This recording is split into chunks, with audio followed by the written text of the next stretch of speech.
Thank you so much for sharing your story. Well, thank you. And you're Were there creating such a good space for not only people like me who are on the other side of infertility to share their journey when sometimes you don't have the guts to do it when you're going through it, but also to inspire those that are either just starting or in the middle of it to kind of say, okay, well, if she did it, I can go through what I'm going through also. Wow. I think there's so much truth in that. I think that I was in that place before I started my journey, looking at other women and saying the Yeah. same thing. So there's a lot of truth Mhm. to that. And I know there's a lot of people who can resonate with that. Yeah. Um, so let's get started if you're ready.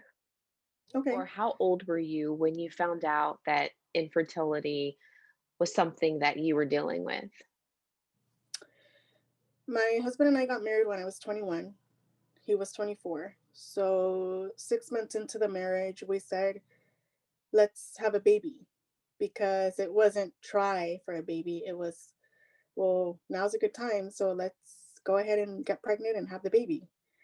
Um, I never had regular cycles ever since I started my period. My mom never had regular cycles, and neither did my two older sisters. So Mm. I figured it was just a hereditary thing and didn't really think much of it until we started talking, okay, let's have a baby. Um, because there was never a question of, are we going to have a baby? It was when we have a baby. We both come from very large families. I'm number four of five kids. He's number two of six kids. So there was never the if, it was always when we have a baby. So 6 months into it, I said, okay, well, I should probably get my periods on track here before we start. Um, so I set up an appointment. I went to the gynecologist and I said, so I'm not getting a period and I want to have a baby. How do we fix it? Pretty much was my 21-year-old mentality of going in and not really knowing anything of anything.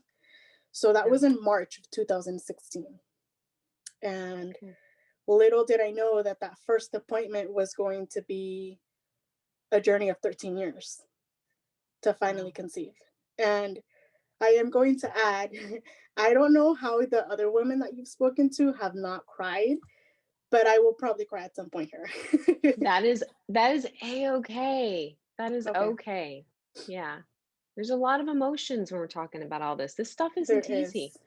It isn't. And even though, like myself, I'm on the other side of it, it's still very much on the surface of my heart. And Mm. it's still very much doesn't define me, but it's always going to be a part of who I am. Yeah. I mean, it's real. It's a Hmm. struggle, it's an obstacle that you faced. And Hmm. anybody who goes through this knows that your heart, I mean, you're emotionally into it. There's no way you can do this without any emotions. Right. So I did keep journals throughout my whole cycle. So I went through them to kind of recap, like bullet points of notes Yeah. for this call, and it was emotional going back to it. It was very therapeutic of saying I was at that point, and now here I am. Wow. Um, so I went to the gynecologist. She put me on birth control. I was on it for a few months. I started gaining weight. I didn't like the way that I was feeling on the birth control. So I went back and said, I don't think I'm going to take this. I don't really like it. I'm just going to go ahead and wait and see. I'm going to get my period as it comes and we'll take it from there. And so she decided to put you in birth control just to get some regularity in your cycles? Right. Yeah. Okay. And Okay. I didn't know what questions to ask. It was kind of like, Yeah. okay, well, this is going to fix it. So I took it, but never in the months that I took it did I think, oh, I'm not getting pregnant. It was more like, oh my gosh, I'm getting my period when that had never really happened. I mean, I would go 6, 7, 9 months without getting a cycle. So to Wow. me, to have it month after month, I think I was more in shock, like, oh, okay, so this is what it's like to be normal. Instead of, oh, I always have to carry a panty liner or something in my purse as a Mhm. backup because I never knew when I was going to get it. Wow. So I went back to her a few months after that. And I told her, I was like, so nothing happened when I was on the birth control. Is there something else you can give me? And she gave me Provera, to kickstart my period, because at that point it had been a few months since I stopped taking the birth control. And she said, you're gonna take this, and then I'll put you on Clomid. And I was like, okay, let's try Clomid. So she said, I can give you three prescriptions for the Clomid, and that's pretty much all I can do for you from my standpoint. If you need any more assistance after that, I need to refer you out to a fertility specialist. I had zero clue what that meant. I said, Yeah. okay, well, I'm probably not going to get to that point, but okay. So I took the Clomid, and I think it was like right when I started testing at that point was when I started to feel nervous about testing. Um, so right before I got my third and last dose, that's when I started to get, oh man, I might need to get that referral that she was telling me about. But I wasn't really too stressed out about it. It was more like a wait and see approach at that point, because I was focused on, I had relocated when I got married, and I was focused on meeting people and decorating the house and starting with my husband. I mean, starting our lives together. Yeah. So that didn't work. And then I went in for a follow-up appointment after I had that third and final dose. And I said, so that didn't work. What are we going to do now? And she said, well, I can refer you to a fertility specialist that I like to refer my patients to. They have a lot of good reviews from her. Um, let's do an ultrasound to see what we're looking at from your standpoint. And then we'll also have your husband do a sperm analysis. So she did the ultrasound, and I think it was that same day. Um, and she pretty much said, you have PCOS. She's like, Mm. I've been suspecting that from the beginning. She's like, you've got all these pearls. And that's where you stand. She's like, now let's take a look to see where your husband's at. Mhm. And I remember going home and telling my husband the diagnosis, and I Googled it because I had zero idea what that meant. And again, I didn't know what to ask. I was just kind of like, okay, well, you labeled me, so I'll just go Google it at home, because I didn't know how to follow up with that. Like, I was like, okay, so that probably means I just don't get my period, and that's why I don't get it. That's what I assumed it was. So, my husband went to a urologist, and he left a sample. And I told him, you need to go get this test done. I mean, I'm pretty sure nothing's wrong with you, because it's probably just me that I have the issue. So right then and there, we decided whatever it is, we're never going to fight about it. We're never going to throw it in each other's faces. We're a team. We're going through this together. But we're never going to throw it as an argument in our house or in our marriage. And thankfully, for the 13 years, we stood true to that.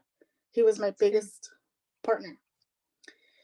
So he got the sperm count. And actually, just yesterday, we were talking about this because I was flipping through their journals. And I remember specifically where we were when we got the phone call from his urologist office. We were like at a multi structured parking lot. And he got the call, and he's like, I have to go take the test again because they said it came back really, really low. And I'm Mm. like, well, what is, what? What is that? Okay, so let's do it again. So he did it again, and it came back even lower. And I don't remember the exact number, unfortunately, but it was very, very, very low. So at that point, I went back to my gynecologist, and I was like, so this is going on. Is this going to be harder for me? Like, what is this? Like, what am I looking at? So she's like, well, based off his numbers and based off your diagnosis, you may need IVF. Mm.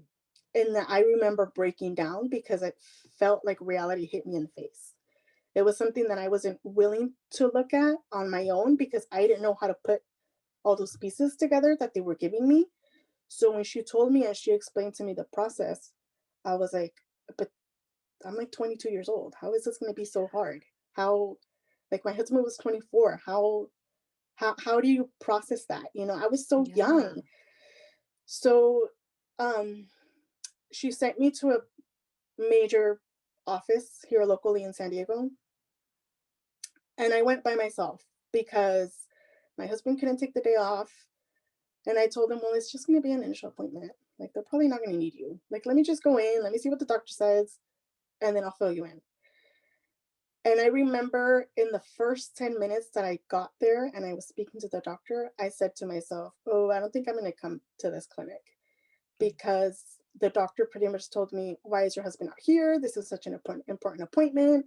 Like, you need to have your partner here. He needs to listen and understand, because sometimes the information can be overwhelming. He should have been here with you. And I was like, whoa, this is like my first appointment. I don't know what I'm doing. Like, I just came to get information. And I never knew how expensive that appointment was going to be because I didn't ask. And I was like, this is a really expensive just to get information appointment. I I had no idea. So um I told my husband, so this is what they told me. This is what we have to do. They did give me all the information of the workup that we had to do. They had to get him another um semen analysis test from there in like in-house. So we did do the workup with them. And they were really easy because they were such a big center that everything was kind of done in-house and one-stop shop. So I went back to my gynecologist and I told her, I didn't like that clinic. Do you have somewhere else that I can go to? So she referred me to Dr. Arnold in Encinitas. She was, I mean, night and day. She was a single practice. It was just her who was running the office, as opposed to the bigger center. I was told right off the bat, you're going to see me now, but I'm not always going to be your doctor. So we went to Dr. Arnold's office in 2011, no, 2010. I mean, it had been years since from that first initial appointment to going to her, because we didn't see a rush to it. I mean, we were so naive. So I went into Dr. Arnold's and I gave her the paperwork and she said, okay, it's kind of recent. I can take it. That way you guys save money, because at this point I was starting to realize that nothing was covered through insurance. So she said, I won't make you spend any more money at this point. She's like, I can take the HSG that you had, the semen analysis, and then I had, I think, one ultrasound that they had given me, like a baseline ultrasound. So she said, what do you guys want to do? What do you guys feel comfortable with? And when she said that, I went, okay, this is this is more of what I need. I need somebody telling me these are your options. What do you want to start with? So she explained to us IUIs and IVF. And I said, oh, let's start with the easier one first. She said, that may not work given your circumstances. She said, but I'm willing to work with you so that you feel comfortable and you know that you're starting where you want to start. So we did IUIs. I think we did like 3 or 4. So the first one we did just a regular IUI. The second one we did with pills, and then the last 2 we did like injection and pills. So the last one, I remember sitting in the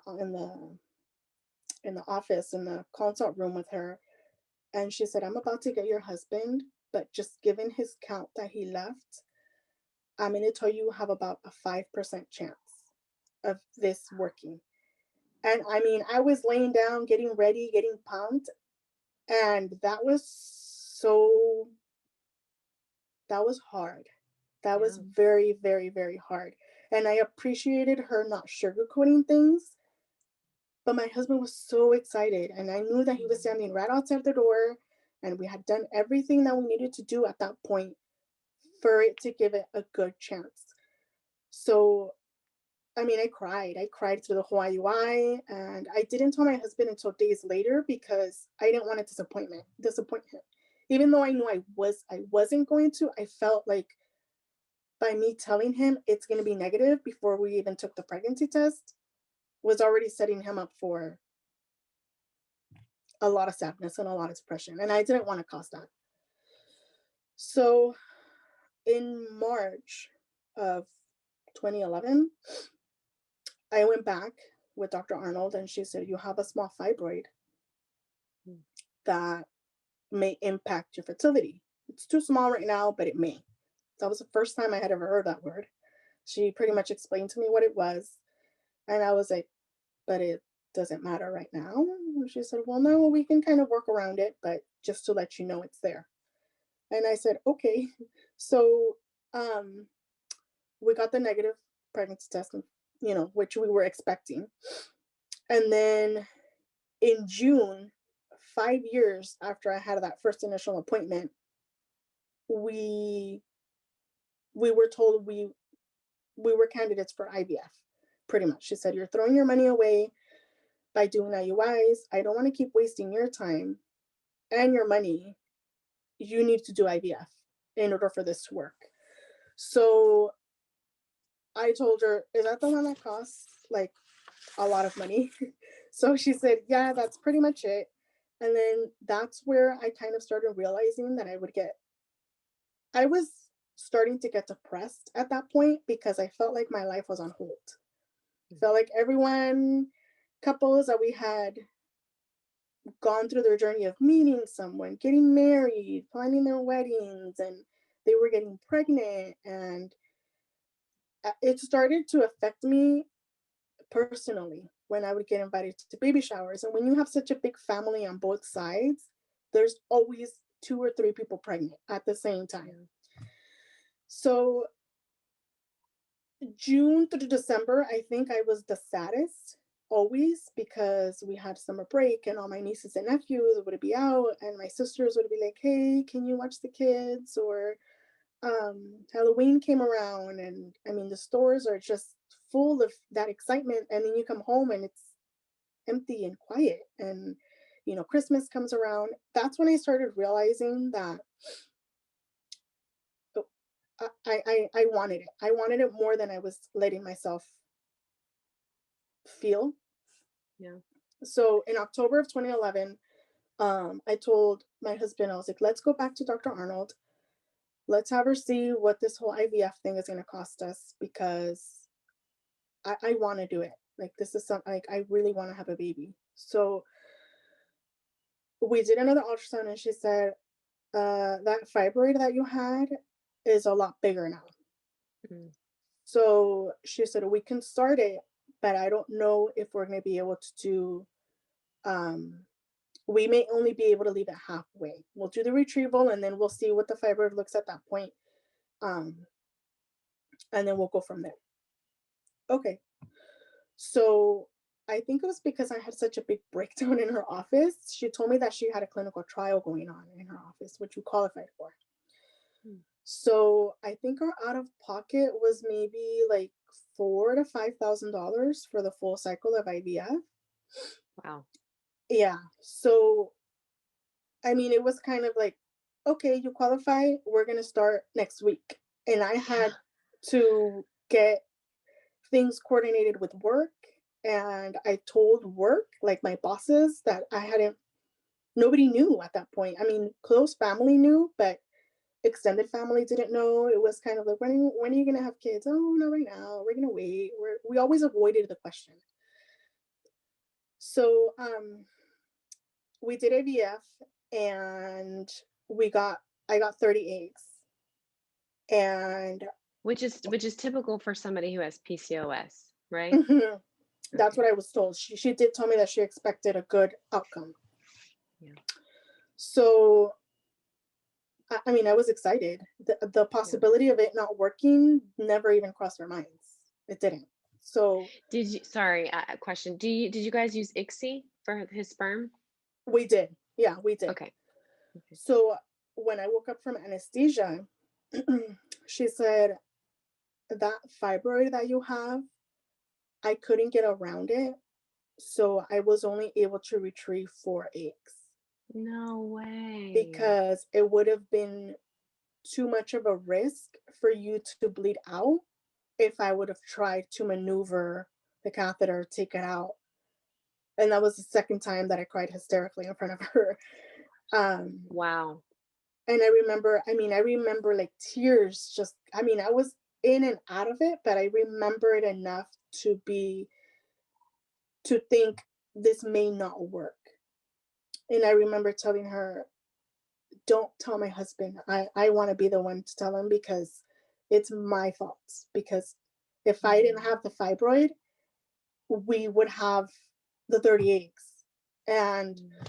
she was very understanding. Her nurse was amazing. I mean, I still text her to this day and tell her, I don't know what I would have done without you, because Right. she was my nurse and she was a lot of times my therapist. I don't know what I'm Mm. doing. Is this even going to work? What did she say? I mean, she was the type of nurse that you want for IVF. Yeah.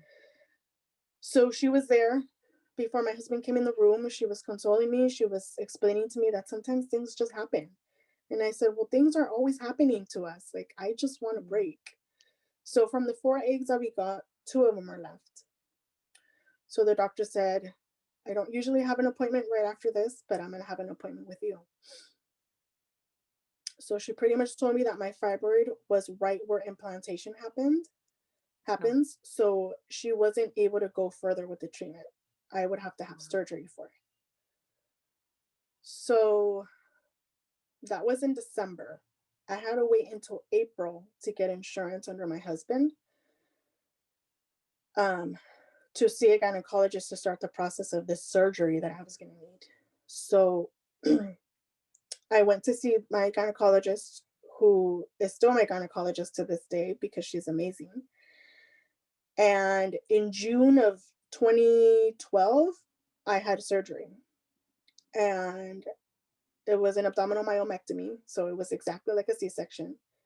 But I went in it so blindly. She explained it to me so well with graphics, and this is what's going to happen. But I was just kind of like, so I'm going to be in the hospital for a few days. And then my main focus was getting those embryos back. I wasn't thinking of everything that I had to go through. It was finally got pregnant. So we we did the surgery, and I didn't really think much of the surgery until the day before. I was speaking to a friend and I was explaining to them what was going to happen. She said, so you're essentially going to have a C-section without a baby. Mm. And I said, yeah, yeah, I think that's what's going to happen. I'm going to call you later. And then cried hysterically after that. Because even though my doctor had explained to me, I didn't see it in that way. Yeah. So, I mean, the surgery was, it was a 6 month recovery. And I mean, it was a lot more physically demanding than I thought it was going to be. Um, and from there, it took us years to save for the IVF to do the second part of it, because my husband is very big on, if this doesn't work, I don't want to have that monthly bill as a reminder that it didn't work. So, I mean, we were both barely settling ourselves in our careers, and we had purchased the house. And I mean, we were trying to do life on the side of trying to get pregnant at the same time. And that was difficult. So it wasn't until um, June of 2014 that we went back to Dr. Arnold's and said, we're finally ready. Let's get the show on the road. It's been too long. Let's do this. I had seen my gynecologist for the post-op, but nothing after that. So she said, well, we're gonna have to do another surgery because it's been, or excuse me, another ultrasound because it's been a while. I had another fibroid. Oh my gosh. So yeah. So I had to get another surgery. This one was robotic, but then I had to wait again. So at this point, it was so difficult. It was something that we had started sharing, sprinkling with people around the family, because the constant questions and the constant curiosity was making me feel anxious going to family gatherings. It's like, if Mm. we tell a few select people, everyone at some point will find out, and they stopped asking. Thankfully, they respected our journey, and we got when are you having kids, or why are you not having kids question, very few and far in between, because they knew. Yeah. So um, in December of 2014, we finally did the frozen embryo transfer. So Dr. Arnold said the embryos aren't the best quality, and I don't remember what quality the embryos were, what grade they were given. She said, since you're already so far into it, do you want to do embryo adoption if they don't work? Because we won't find out until the day of. And I said, so what is that? Because I was so focused on our journey, I didn't even realize that we would get to a point of needing to do other options when we already had our babies. Those were our babies. So we said, okay, let's do it. She said the couple that donated them are similar to your guys' appearance. So if you guys don't want to say anything, it might not be noticeable. You don't need to worry about that. So we spoke Wow. to family, and they said, as long as the child comes from, so long, if you get pregnant, whether it's yours genetically or not, the child is going to be loved and there's going to be no difference. So that's all we needed to hear. And we got that from both sides of the family. So thankfully, the embryo survived and the cycle didn't work. And that was so soul crushing and so devastating, because I mean, those are kids. Those were my kids that are gone forever. And I mean, going through so many surgeries and so many appointments and so many tests that I was taking in between everything, because there's always that I may be pregnant thought that goes through it, that you makes you take that test, even though you're like, oh, what if it's negative? Um, So, okay, you had your two embryos. Now, did you decide not to transfer those because of what the doctor said and to transfer the other family's embryo? no, we transferred ours. So Oh, you did. we got the call that morning and said your embryo survived the thaw. Oh, So I've okay. never seen I mean, my husband was just ecstatic at that point. We were just, Okay. okay, so this is going to work. Let's go in, let's get Yeah. this done, let's do it. We didn't go through everything we went through in it not to work, because that wasn't even an Yeah. option in our minds. Yeah. So in 2015, we got new jobs, we started fresh. I, for the first time, had coverage on my side that covered the diagnostic part of infertility, not the Okay. IVF, but everything leading up to. And at this Yeah. point, I was savvy enough for the insurance side to know what to look for and to know what was going to be covered, what I needed. Um, and I was working I work in insurance, so I knew what to look for. Um, I went back to my gynecologist and said, so we're finally ready to start and to finish, because this is too long. I mean, at this point, it was consuming our lives. Yeah. We would save, but it was always, should we save for an emergency fund and put it in there, or should we save for treatment? So I went to my gynecologist. She gave me another referral internally within Kaiser, because I have Kaiser now. And the doctor is, he doesn't sugarcoat it either. And he pretty much said, we're going to jump straight to IVF. There's going to be nothing that we're going to entertain, because given your history, that's the only thing that's going to work. So we started the process, and he said, let's do another semen analysis on your husband, because it's been a bit. I mean, years at this point, like 10 years. And he said, that way I can know where we're starting. When they did the semen analysis, my husband's count was at 0, none. Wow. So I cried again, because I have a history of crying at doctor's offices. And, I mean, and not just crying, like sobbing, crying, I mean, hysterical. And I told him, what are we going to do now? Like, never blaming my husband, but so how are we going to fix it? My mind always went to fixing it to have a baby. So my husband, I think, stopped listening at that appointment, because he was so defeated. Mhm. And he told me there's a urologist office around the corner from here that does the TESI, which is a testicular extraction. Mm. of the sperm. He said, let's try that to see if there's any sperm there that we can extract, and then we'll do the IVF. So he said, so we don't waste time, let's go ahead and start you. Once we're ready to do the ICSI, because that's the only option that we were given also, we'll start him on his surgery. That way we don't have to wait for him and then wait for you. And that way everything's kind of syncing together. So we didn't tell anyone that we were going to start this new cycle, because the other cycles that we had done, we had told our entire family. And it was a lot of well-meaning. So did you get the news? So what was the count? So when are you going to go back? So I felt like I was letting everyone down when I would give them bad news. So I told my husband, let's not say anything until we really, really need to. And let's just be selfish for one little bit and do this ourselves, just us knowing. Mm. So no one went with me when he had his appointment for the Tessie. And I remember telling the doctor, so when do we know? Like, when do we know if this is going to work? And he said, I'll come out and I'll let you know.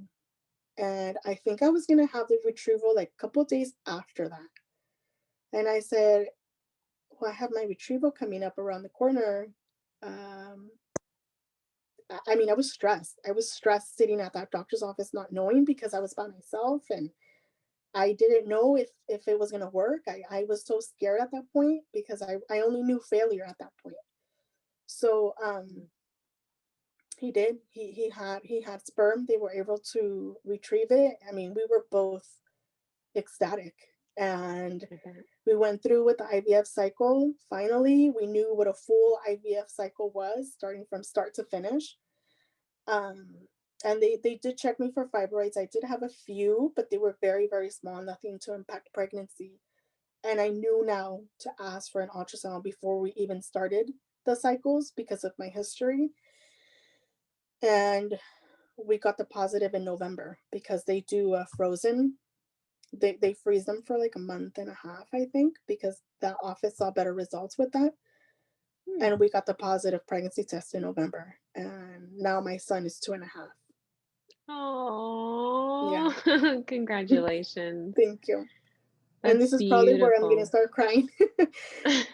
I mean, to see him is a daily reminder that the 13-year wait was worth every second.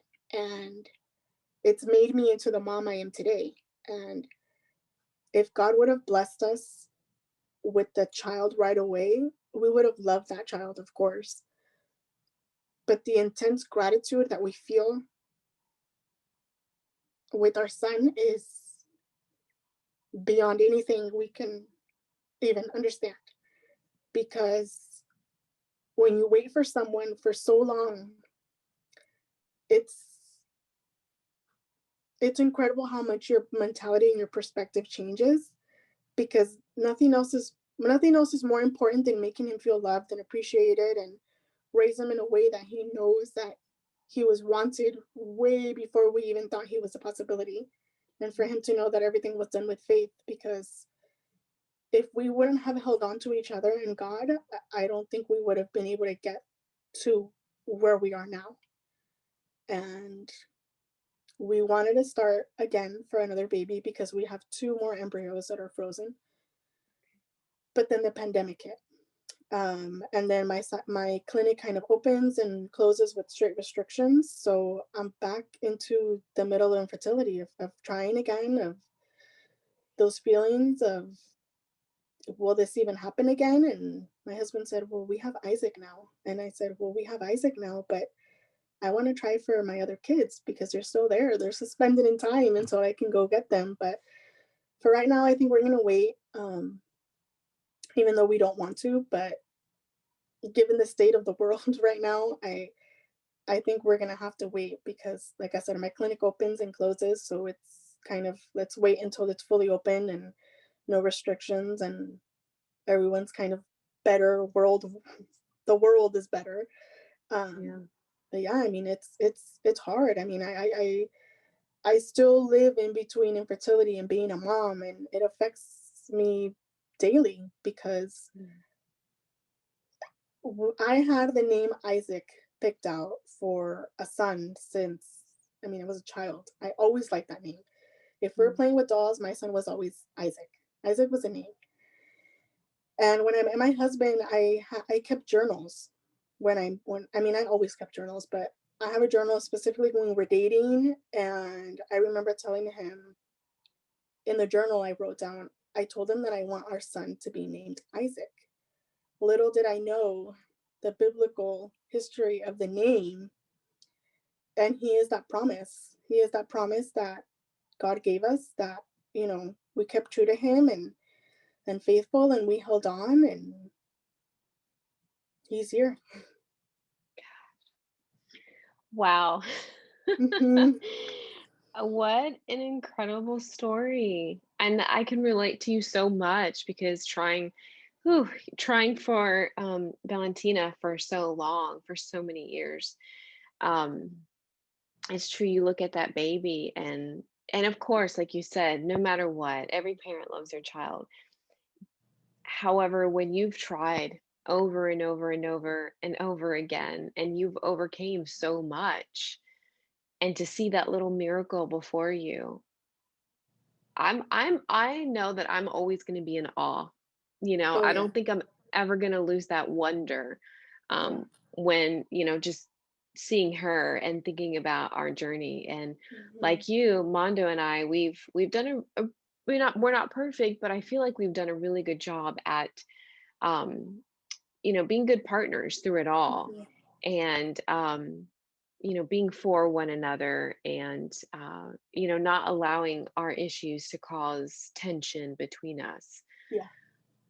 You know, it's hard, but having that person where you can communicate is Hmm. huge, I feel like. It is. It is, and Oh, also having someone, whether it's an outlet of a journal or a friend or a yeah. family member, someone, because you also need that perspective and that space outside of a spouse sometimes, whether even it's a YouTube video like yours or a forum online, to be able to say things that maybe you're not that you're not comfortable, but that you're afraid of sharing with your spouse, of what if this doesn't work, when your spouse is 100% sure that it's going to work and full of positivity.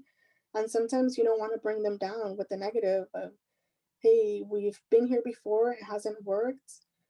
I didn't want to be the cause of bringing him down. Um, Yeah. so, I mean, my siblings were huge and my in laws were huge for that. And I journaled. And I mean, one day I want to give those journals to my kids, because looking through them, it was like, man, those were dark times.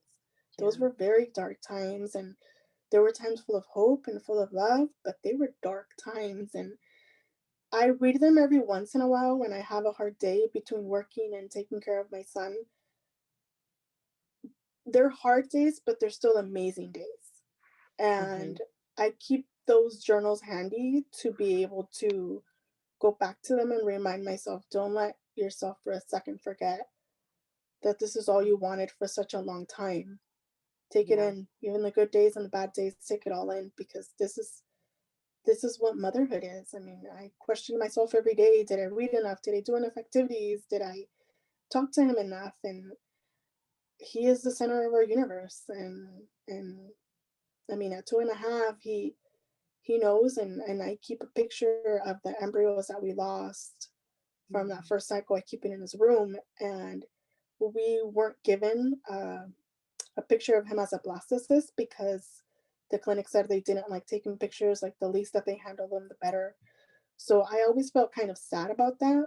But at least I say your brother and sister, because I want him to know that even though we don't have a picture of him at that size, he was at that point that size when we started loving him unconditionally. And I mean, we tell him every day, like, you know, God, mommy, and daddy waited for you for such a long time. And he goes, I know, mommy, I know. He doesn't understand it yet, but one day I want him to know and to fully grasp that. Yes. Yeah. I think about that. How many times am I going to tell her how much we wanted her? Mhm. Mhm. And I love that you brought up journaling. Journaling has been something that I started. My father told me about it and how, just therapeutic it can Yeah. be. And I started at a very young age. And for me, the same thing, especially going through those dark times Mhm. where I would cry in a fetal position and just Mhm. everything just, I just had no hope. Yeah. And I have a journal. I have a journal over here that I'm now starting to write for her, and Mm. just letters, about maybe what she did that day or how excited I am to see her do whatever she did. And Yeah. one day, maybe at 18, I haven't decided that I want to give her that journal, Mhm. um, and hopefully start her doing that as well, because it is Yeah. so very helpful, It is. especially like for me, I wasn't sharing it with very many people, so that was it. Mhm. But it Yeah. helped. It does help. I set up an email account for Isaac, Mm. and we email him also. Same thing. When he does something cute, when he says something funny, when we used to go to amusement parks and take him and new experiences, and me and dad and his godparents email him every once in a while, and just a few notes of, you are so incredibly loved, and so we're so happy that you're here. And I want to give him also the password to that email once he turns 18. um but yeah, I mean, anything that we can do to make our kids feel appreciated and to Yeah, make them feel loved and realize the impact of them here is what we waited for, what we wanted for such a long time. that's right. I love it. Wow. So I like to ask, looking back at your journey, and you're still going through it, Mhm. but looking at, that younger self, you were what, 21, you said, Mhm. 22? 21. Yeah. What would you have told yourself at that age before going on to this journey? That it's going to be worth it. Mm, That the time that you wait doesn't compare to the time you're going to have with that baby. That mm, they're worth everything to have, to keep a journal, to talk to my husband, to pray hard, very, very hard. And even in the moments where I questioned why God was doing it, I always went back and said, you have a reason why you're doing this. And I trust you completely. And I just ask you to help me when things get hard, and lean on family and friends, because even though they may not understand what you're going through, they can hear you. And I remember telling my husband, I don't need you to say anything. I just need you to hear me, yeah, because I'm scared, I'm frustrated, I'm sad, I'm happy, I'm hopeful. But I just needed that reassurance of, I don't need to validate my feelings. I just need you to hear them. yeah, And yeah. I've sometimes said that that's all many, you many need. times. Yeah. Yes. Yeah. Because a lot of times I don't know about you, but my husband likes to fix things. Yeah. And so, um, sometimes hearing that response was exactly what I did not need to hear. Mhm. So Mhm. I think it's important to communicate that, and it is a Yeah. lot. It does so much just to be heard and just to get that off your chest. Mhm. To cry as long as you Yes. need to, and to just be like, okay, I got that off my chest. I can move forward and be better, and let's do it again. Yeah, exactly. And what would you say to someone who's watching this who is starting their infertility journey or who is on their infertility journey waiting for their baby, their Isaac? To hold on, to hold on, and take every appointment as a possibility of it working, and to not lose a faith. And Mm, I don't want to get emotional, but it's so hard. And like I said before, if you're going through it and you're confused and you don't understand what the acronym means, what everything the doctor appointment is saying, or the doctor is saying at the appointment, try to find someone in your life, because it's amazing how many people in close circles go through it quietly, and it's not until later that you realize you went through that. I'm going through it, or I'm about to start it. Um, Find someone, whether it's a book, whether it's podcasts, listen to something that you can relate to so that you don't feel lonely, because the last thing you are is alone. There's a lot of people going through it, and find your support system, because whether it's God or friends or family or your spouse or your mom, that does a lot for your mental health, because it's very mental, it's emotional, it's draining in all aspects of life. And you don't want to feel like you're drowning by yourself, because it just makes that so much more difficult. So lean on and hold on to someone, something, whether it's faith or your husband, but you're not alone, and continue trying. And I mean, I'm still going through it. And Yeah. I don't know where my journey is going to end, whether Isaac is going to have a sibling or not, but it's going to be worth it, because I know that I tried my hardest every step of the way. And that's all we can do, is try and hope for the best and love the babies that we don't have yet. That's right. That's right. Well, Pita, thank you so much for your time and for sharing your story again. It's touched my heart so much, and I know it's going to touch others. Thank you. Thank you. Thank you for Mhm. creating the space and for letting so many people not feel lonely, and to inspire them, because it's a hard journey to go through. And when I first started, I had no one or nothing to look to. And I Yeah. wasn't even, I was so naive. I didn't realize that there was forums out there until way into their journey. And at that point, I was like, well, I'm just going to figure this out myself. And you're creating such a safe space for people and a place of encouragement. So I'm sure when Valentina understands what you're doing, she's going to be so proud of Oh, thank you so much. you.